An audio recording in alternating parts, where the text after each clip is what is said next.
Merci Philippe Noguès.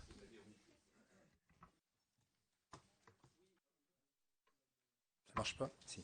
Oui, pour rebondir sur l'aspect pluridisciplinaire que vous évoquiez, mais évoquer quand même une histoire climatique qui fait un peu froid dans le dos.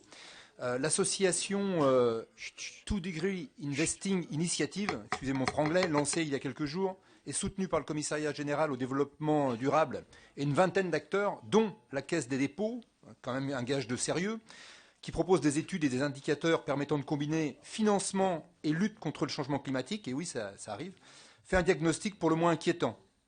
Nous sommes dans un modèle financier court-termiste qui, pour mesurer performances et risques, se base quasi uniquement sur les indices boursiers phares. Or, ceux-ci sont composés entre 10 et 15% d'entreprises qui extraient ou produisent des énergies fossiles. Le risque climatique n'est donc pas perçu comme pouvant menacer les marchés. Ceux-ci ne l'intègrent pas dans leur modèle de gestion financière et continuent sans remords et en toute inconscience à provoquer toujours plus d'émissions de carbone.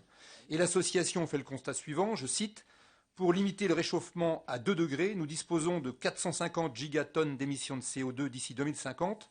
Or, si rien ne change, on devrait être à 550 gigatonnes d'ici 2035, auxquelles il faut rajouter celles générées par les réserves prouvées d'énergie fossile. L'association en déduit le risque d'atteindre 6 degrés de réchauffement en 2050.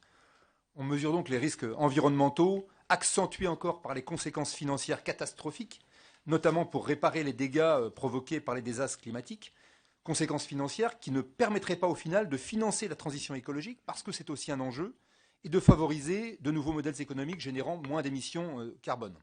On voit donc bien la quadrature du cercle et le rapport étroit entre modèle économique et dégradation climatique, et la nécessité incontournable d'arriver, je finis Monsieur le Président, à intégrer le risque climatique dans la mesure de la performance et l'évaluation des risques financiers. Pour cela, nous avons donc besoin de beaucoup plus de transparence. Et même si cela ne relève pas forcément de vos compétences, ne faudrait-il pas imposer un reporting de la part des entreprises et des investisseurs pour pouvoir mesurer leur degré d'exposition aux risques climatiques? Merci. Merci.